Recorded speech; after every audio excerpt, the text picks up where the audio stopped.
हिंदी में यूपीएससी की तैयारी से संबंधित प्रोग्राम्स को देखने के लिए सब्सक्राइब करें स्टडी IQ IAS हिंदी। नमस्कार, स्टडी IQ IAS हिंदी में आप सभी लोगों का बहुत बहुत स्वागत है। मेरा नाम है मनीष श्रीवास्तव और दिन के 12 बजे आपको एक क्लास मिलती है जिसमें हम पर्यावरण और पारिस्थितिकी को लगातार यहाँ पे कवर कर रहे हैं। आज का जो लेक्चर नंबर है वो है 47, यानी हम आज पहुँच चुके हैं लेक्चर 47 पे। और आज की सेशन में हम एक बहुत ही महत्वपूर्ण और टॉपिक पढ़ने वाले हैं पारिस्थितिकी के अंतर्गत, जिसको क्या कहा जाता है। तो पारिस्थितिकी के अंतर्गत आने वाला ये टॉपिक जो है इसको कहते हैं उत्पादकता।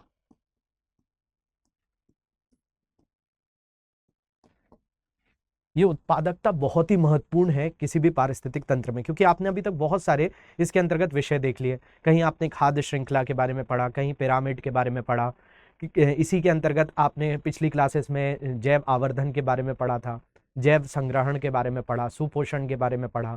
तो ऐसे ही एक और महत्वपूर्ण जो टॉपिक हो जाती है वो हो जाता है उत्पादकता, जिसको प्रोडक्टिविटी कहा जाता है।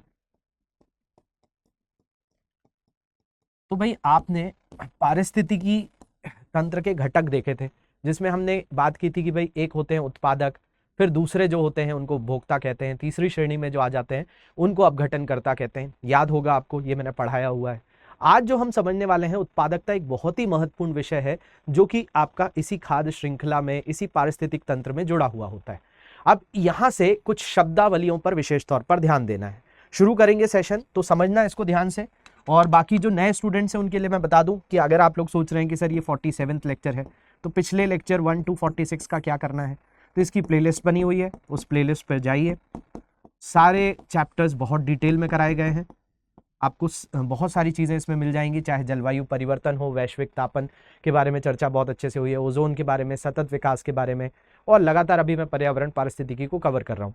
तो यहाँ पर आज जो हमारा डिस्कशन है वो पारिस्थितिकी तंत्र की उत्पादकता के बारे में है, यानी प्रोडक्टिविटी ऑफ इकोसिस्टम की बात करने वाले हैं। और इससे पहले जो मैंने आपको बताया, प्लेलिस्ट पे आपको सारे लेक्चर्स मिल जाएंगे, तो एक क्रम में आप देख लेंगे तो काफी आपको फायदा भी हो जाएगा और साथ साथ सब्जेक्ट पर कमांड भी हो जाएगा।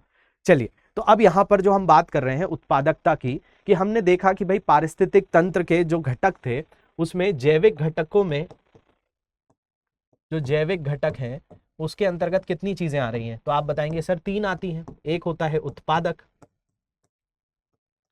दूसरा होता है उपभोक्ता,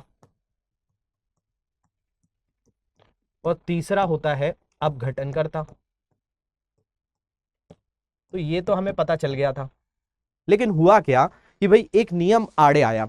उस नियम को कहा जाता है ऊर्जा का नियम, ऊर्जा का संरक्षण का नियम। आप लोगों ने शायद इसके बारे में सुना होगा, जिसको कहते हैं ऊर्जा का संरक्षण का नियम। अब ये नियम क्या कहता है, तो ऊर्जा के संरक्षण के नियम ने कहा कि ना ऊर्जा का उत्पादन हो सकता है, ना वो नष्ट हो सकती है, बस एक रूप से दूसरे रूप में परिवर्तित हो सकती है। यह शब्द आपने कई बार सुना होगा। तो भाई जब जैविक घटकों की बात आई तो फिर उत्पादक का मतलब यह हुआ कि भाई यही सारी चीजें उत्पादन कर रहे हैं। तो इसीलिए आधुनिक युग में उत्पादक की बात कर रहा हूं मैं यहाँ पे, तो आधुनिक युग में जब उत्पादक आए तो इनको जो है कई वैज्ञानिकों ने कहा कि भाई ये तो ऊर्जा के संरक्षण के नियम की अवहेलना कर रहा है। तो इसके लिए उत्पादक शब्द ना इस्तेमाल करते हुए परावर्तक शब्द का इस्तेमाल किया गया, कि भाई ये क्या कर रहा है, ये बस सूर्य से मिली हुई ऊर्जा का प्रयोग कर रहा है और सूर्य की ऊर्जा का प्रयोग करके उसको परिवर्तित कर दे रहा है। तो इसीलिए इसके लिए एक शब्द चलता है ट्रांसड्यूसर या परावर्तक। तो जैविक घटकों में जो पहली श्रेणी आती है उत्पादक की, उसी को हम क्या कह दे रहे हैं, परावर्तक कह दे रहे हैं, क्योंकि ये सूर्य से आई ऊर्जा को ले रहा है और उसको परिवर्तित कर दे रहा है। तो यहां पर हम परावर्तक के बारे में ही आज बात करने वाले हैं कि ये जो परावर्तक है, यानी जो उत्पादक हमने अभी तक पढ़ा है, ये उत्पादक की उत्पादकता कितनी अधिक है, यानी प्रोडक्टिविटी कैसी है। अब आप सोचेंगे कि सर इससे क्या होता होगा, सबके सबों को प्रकाश मिलता होगा, सब प्रकाश संश्लेषण करते होंगे फिर उत्पादन कर देते होंगे। तो भाई ऐसा नहीं है। अगर हम 4 फसलों को ही देख लें जो विश्व में सबसे अधिक खाई जाती हैं, जैसे गन्ना है, आपको मैंने बताया भी है क्लासेस में कई बार, गेहूं है, चावल है, मक्का है, आलू है, गन्ना है, ये कुछ ऐसी फसलें हैं जो विश्व में सर्वाधिक खाई जाती हैं। इनको अगर हटा दिया जाए तो बहुत बड़ा जो है खाद्यान्न संकट उत्पन्न हो जाएगा। तो अब यहां पर अगर हम बात करें, किसी भी खेत में अगर गन्ना लगा दिया जाए तो गन्ने की उत्पादकता सबसे अधिक होगी, गन्ने के बाद आलू की उत्पादकता होगी, फिर चावल की उत्पादकता होगी, फिर गेहूं की उत्पादकता होगी। तो मतलब अगर हम 4 फसलों में यहाँ पे कंपेयर कर रहे हैं तो उत्पादकता यानी उसी खेत में जो सूर्य का प्रकाश मिला और उस सूर्य के प्रकाश के मिलने के बाद जो है उस गन्ने ने जितना उत्पादन किया उसने क्षेत्र में, उसकी उत्पादकता कहला जाएगी। यानी वो परावर्तक सूर्य के प्रकाश को कितना परिवर्तित कर रहा है, उसी चीज की जब गणना की जाती है पारिस्थितिक तंत्र में तो वहीं को कहा जाता है प्रोडक्टिविटी। तो आज उसी के बारे में हम समझने वाले हैं। तो चलिए शुरू करते हैं। तो भाई उत्पादकता 2 प्रकार की होती है सबसे पहले, और हमारे लिए कौन सी काम की है? तो हमारे लिए प्राथमिक उत्पादकता ही काम की है। क्योंकि क्या होता है, देखो मैंने आपको बताया था कि उत्पादक जो है वो तो क्या कर रहे हैं, वैसे तो अब आपको इनको क्या बताना है कि इनको हम परावर्तक कहते हैं आधुनिक जो शब्दावली है उसके अनुसार, क्योंकि ऊर्जा के संरक्षण के नियम के अनुसार कोई ऊर्जा का उत्पादन नहीं करता, बस ये परावर्तक है।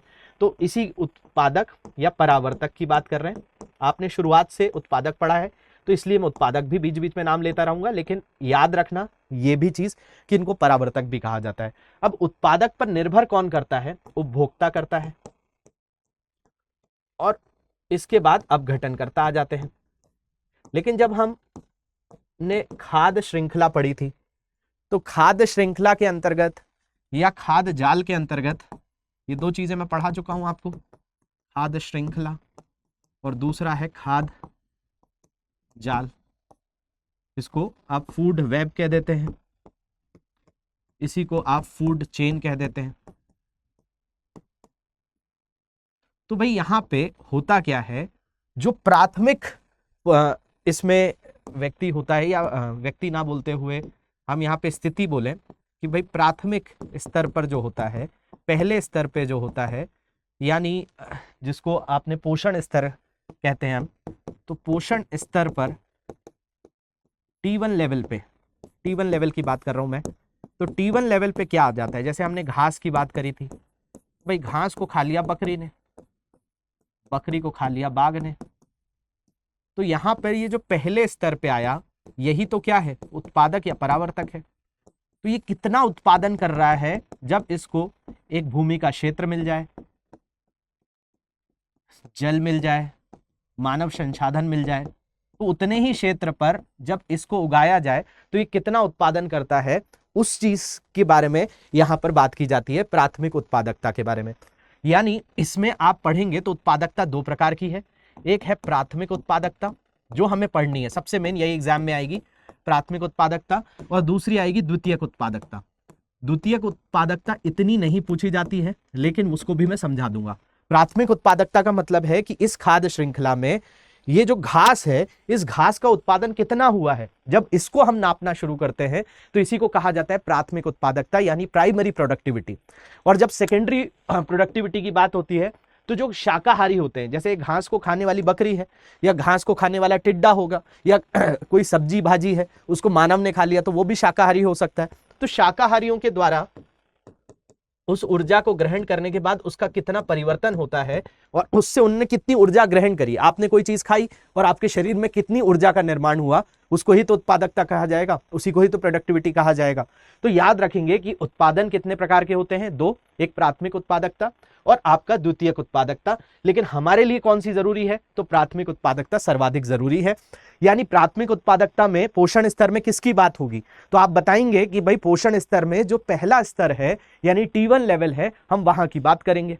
तो यहां पे जैसे आप इकोनॉमी में पढ़ते हैं, अर्थव्यवस्था में पढ़ते हैं, तो अर्थव्यवस्था में आपको एक विषय पढ़ाया जाता है और वो होता है आपका GDP। पढ़ा होगा आप सारे लोगों ने, जिसको सकल घरेलू उत्पाद कह देते हैं, ग्रॉस डोमेस्टिक प्रोडक्ट कहते हैं। तो भाई ग्रॉस डोमेस्टिक प्रोडक्ट का मतलब क्या होता है कि भाई एक भौगोलिक सीमा के अंतर्गत कितना ज्यादा किसी ने धन का उत्पादन किया है, तो वो GDP में नापा जाता है। वैसे ही पोषण स्तर में जो प्राथमिक स्तर है उस पर जितने भी उत्पादक हैं उनके द्वारा कितना उत्पादन किया गया है उसको प्राथमिक उत्पादकता की श्रेणी में रख दिया जाता है। तो आज उसी को समझने वाले हैं। तो भाई जो प्राथमिक उत्पादकता है, ध्यान से समझना, जो प्राथमिक उत्पादकता है वो निर्भर किस पे करेगी? तो आप बोलेंगे सर उत्पादक हैं या परावर्तक हैं, तो सूर्य के प्रकाश पे निर्भर करेंगे। सूर्य से जो प्रकाश आएगा तो इस प्रकाश से क्या करेंगे, ये करेंगे प्रकाश संश्लेषण की प्रक्रिया, और प्रकाश संश्लेषण का प्रयोग करके ये क्या करेंगे, ऊर्जा का निर्माण करेंगे, उत्पादन करेंगे। तो भाई इनके द्वारा जो भी उत्पादन किया जा रहा है वो बिना सूर्य के तो पॉसिबल नहीं है, मतलब सूर्य के बिना तो होगा नहीं, लेकिन इनके द्वारा जो सूर्य की उपस्थिति में जितना भी उत्पादन किया गया है उसको क्या कहा जाता है, तो उसको कहा जाता है ग्रॉस प्राइमरी प्रोडक्ट। ध्यान से सुनना ये शब्द को, जिसको शॉर्ट फॉर्म में क्या लिखा जाएगा, जीपीपी, और हिंदी में क्या कहा जाएगा इसको, सकल प्राथमिक उत्पाद। तो भाई सकल प्राथमिक उत्पाद का मतलब क्या हुआ, तो सकल प्राथमिक उत्पाद का मतलब हुआ कि किसी भी उत्पादक के द्वारा किसी निश्चित समय में सूर्य की रोशनी के अंतर्गत जो बनाई गई ऊर्जा है, जो बनाया गया उत्पादन है, उसको हम कह देते हैं सकल प्राथमिक उत्पाद। जैसे हम जीडीपी को काउंट करते हैं वैसे ही जीपीपी को करते हैं।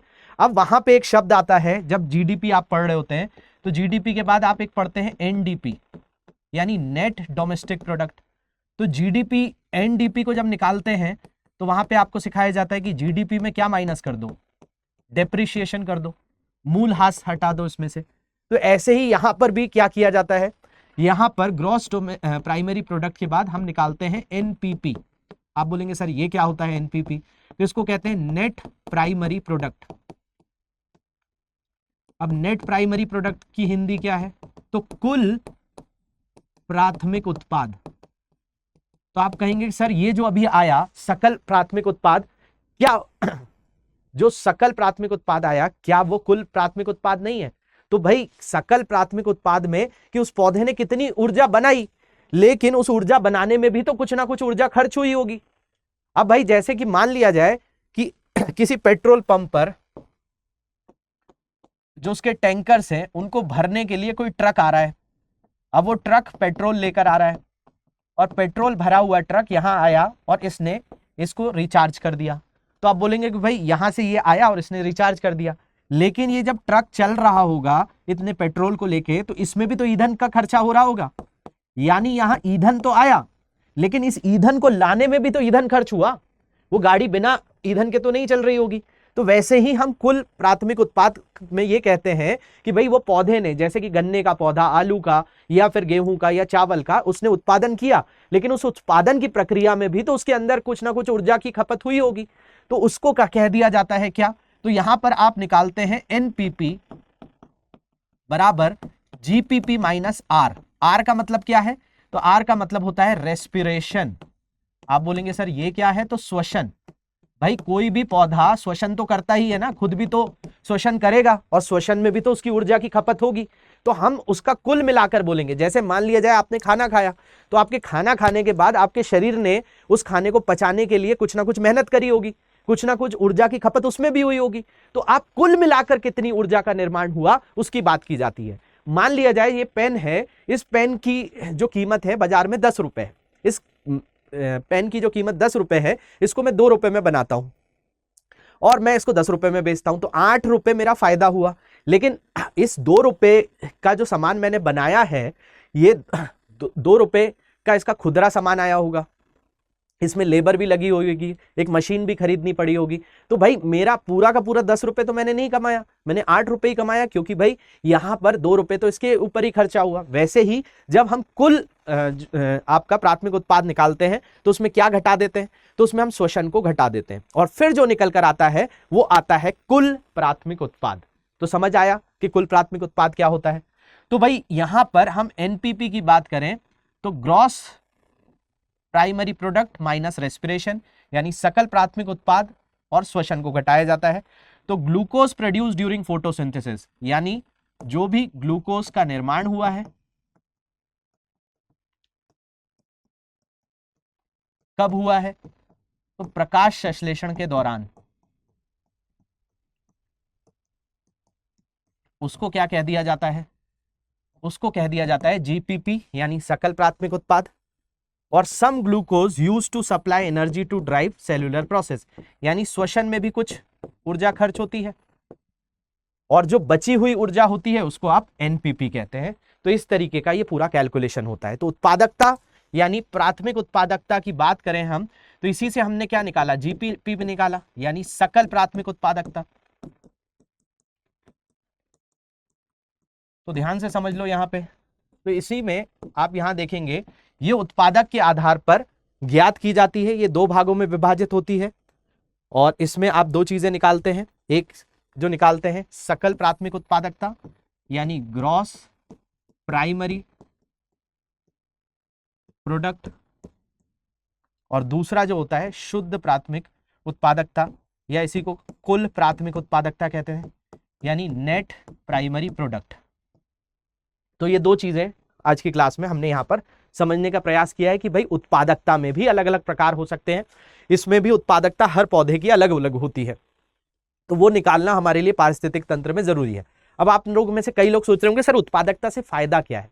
भाई उत्पादकता से फायदा बहुत ज्यादा है। मान लिया जाए कि कभी हमारे पास संसाधन की कमी है, हमारे पास सीमित ही भूमि का क्षेत्र है।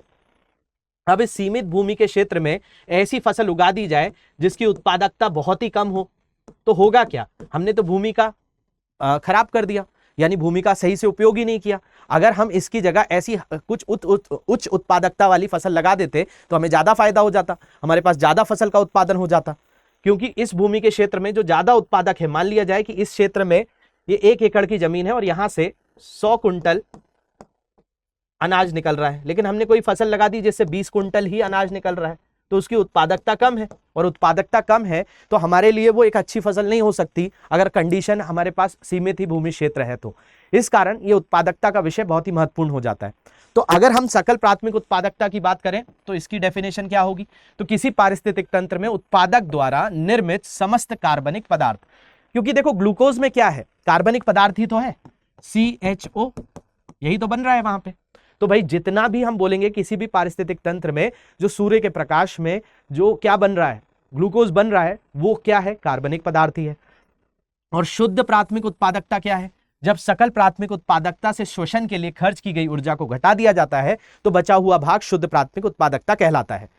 तो यहां पर हमारा एनपीपी यानी नेट प्राइमरी प्रोडक्टिविटी क्या होगा? GPP minus R. और यहां पर ये सोलर एनर्जी, सूर्य से ही जो ये पौधा अपनी ऊर्जा बना रहा है, और एनर्जी जो इसको लग रही है श्वसन की प्रक्रिया में उसको हम घटा देंगे और जो बची एनर्जी होगी वो एनपीपी कहलाएगी, जिसको शुष्क भार भी हम कह सकते हैं उसके अंतर्गत जो देखने मिलता है। तो यहां पर हमने प्राथमिक उत्पादकता पढ़ी। ऐसे ही एक और विषय होता है जिसको आप देखते हैं कि उत्पादकता द्वितीयक उत्पादकता भी होती है। पहले उसको मैं समझा देता हूं फिर आगे बढ़ते हैं। द्वितीयक उत्पादकता का मतलब क्या है? तो प्राथमिक उत्पादकता तो होगी किसमें? उत्पादक में, लेकिन जब शाकाहारी, क्योंकि उत्पादक जो होते हैं उनको खाएगा कौन? गन्ना, आलू, इनको शाकाहारी जीव ही खाएंगे। तो भाई शाकाहारी जीव के अंतर्गत उनको खाने के बाद कितना ऊर्जा का निर्माण हुआ उसको आप द्वितीयक उत्पादकता की श्रेणी में रखते हैं। अब यहां से यूपीएससी कैसे प्रश्न बनाता है थोड़े से ध्यान से हम देखेंगे कि भाई प्राथमिक उत्पादकता में एक पूछा जाता है कि भाई किन क्षेत्रों की सर्वाधिक उत्पादकता होती है। जैसे वन क्षेत्रों में ये प्रश्न कई बार आ चुका है कि वन क्षेत्रों में सर्वाधिक उत्पादकता, या इस पृथ्वी पर कौन कौन से ऐसे क्षेत्र हैं जहां पर आपको सर्वाधिक उत्पादकता देखने मिलती है। तो जो सदाबहार उष्णकटिबंधीय वन होते हैं उनकी सर्वाधिक उत्पादकता होती है। ज्वारन उद्मुख जो होते हैं वहां पर सर्वाधिक उत्पादकता होती है। जो डेल्टा के क्षेत्र होते हैं वहां पर सर्वाधिक उत्पादकता होती है।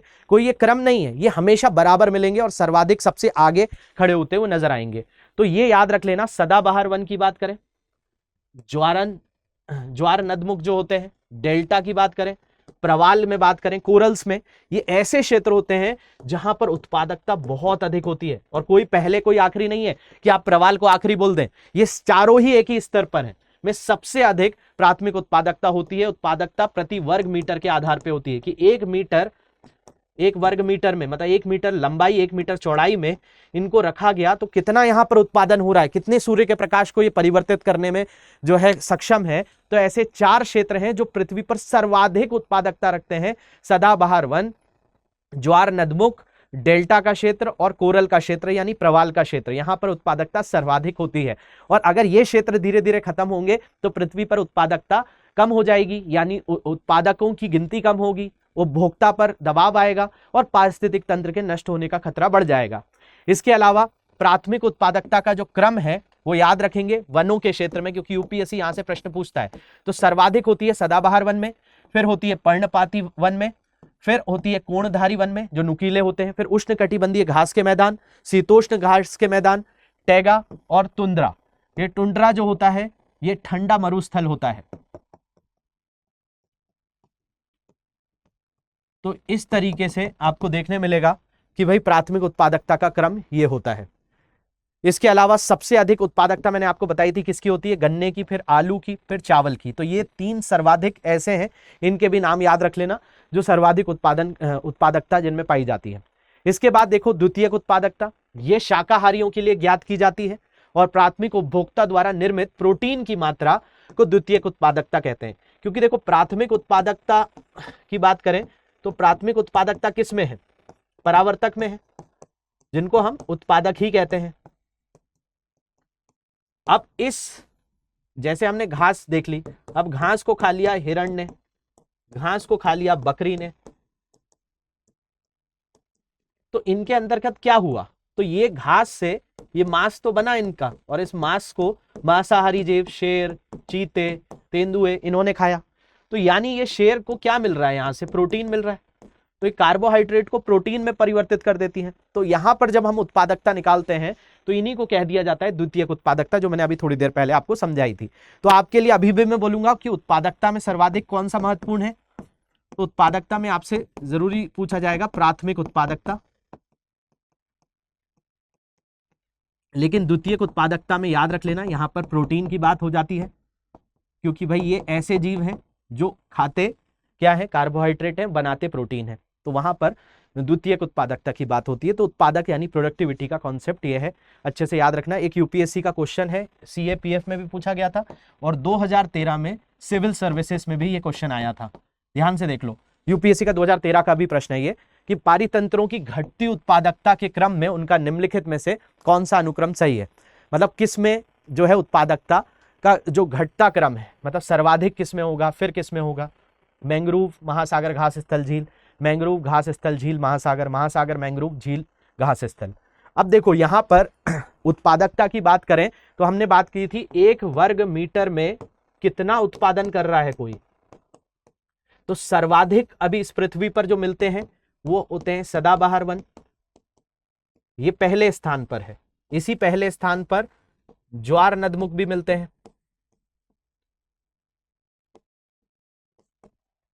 इसी पहले स्थान पर आपको डेल्टा क्षेत्र भी मिलते हैं, इसी पहले स्थान पर आपको कोरल यानी प्रवाल भी मिलते हैं। अब यहां पे कई लोगों को लग रहा होगा कि सर महासागर तो पहले होना चाहिए। भाई महासागर में हर जगह थोड़ी उत्पादन हो रहा होता है। महासागर में अगर उत्पादन कर रहा है तो कौन कर रहा है, शैवाल कर रहा है या फाइटोप्लैंक्टन कर रहा है या फिर आपका डाइटम्स करते हैं या फिर साइनोबैक्टीरिया करता है। तो क्या पूरे समुद्र में बस उत्पादन ही उत्पादन होता रहता है क्या, तो आप बोलेंगे नहीं, जहां उत्पादन होता है वो समुद्र के किनारे के आसपास होता है। तो यहां पर महासागर वाले ऑप्शंस को तो आप नहीं रखेंगे। इसके अलावा अगर हम मैंग्रोव की बात करें, मैंग्रोव का मतलब क्या हो गया, दलदल वाला क्षेत्र हो गया, और ये मैंग्रोव क्षेत्र हमेशा देखते हैं तटीय क्षेत्रों में देखने मिलते हैं जहां डेल्टा या ज्वार नदमुख का क्षेत्र बनता है, तो ये पहले स्थान पर है। फिर घास के मैदान होंगे, फिर झीलें होंगी और सबसे आखिरी में महासागर होगा। तो इसका आंसर सही क्या होगा, तो सी ऑप्शन के साथ आप लोग चले जाएंगे। तो इस तरह के प्रश्न यूपीएससी सीधे तौर पे पूछता है, तो याद रखेंगे। इसके अलावा आप लोगों के लिए बहुत ही महत्वपूर्ण सूचना है कि बैच नंबर 1 यूपीएससी का फाउंडेशन बैच में आ चुका है। इसको आप एनरोल कर सकते हैं। 10 तारीख से इसकी क्लासेस शुरू हो रही हैं शाम 6 बजे से, तो इसको जल्दी से आप एनरोल कर लीजिए। हिंदी माध्यम में, इंग्लिश में सभी में अवेलेबल है। सिल्वर, गोल्ड, प्लैटिनम वैलिडिटी के ईयर्स हैं। जिस वर्ष आपको पेपर देना है उस हिसाब से आप इसमें वैलिडिटी चूज कर सकते हैं। इसकी मिनिमम फीस 23,999 है। कोड मेरा यूज कर लेंगे मनीष लाइव, तो आपको मैक्सिमम डिस्काउंट मिल जाएगा। ऐप या वेबसाइट पर जाकर आप ये कर सकते हैं। और कोई अधिक जानकारी चाहिए होगी तो आप मेरी इंस्टा आईडी पर जुड़ जाएंगे या फिर मेल आईडी पर जुड़ जाएंगे, वहां पर आपको सारी जानकारियां और भी अच्छे से मिल जाएंगी। इस लेक्चर की पीडीएफ कहाँ मिलेगी? तो टेलीग्राम ग्रुप पर आसानी से मिल जाएगी, यहाँ पर आप पूछ सकते हैं। और भी कोई तरह के इश्यूज आते हैं तो यहाँ पर तो आप पूछ ही लेंगे। चलिए, तो मिलते हैं नेक्स्ट सेशन में नए टॉपिक के साथ। तब तक के लिए ध्यान रखिए। Thank you very much for watching this. Have a great day. Hindi में यूपीएससी की तैयारी से संबंधित प्रोग्राम्स को देखने के लिए सब्सक्राइब करें स्टडी IQ IAS हिंदी।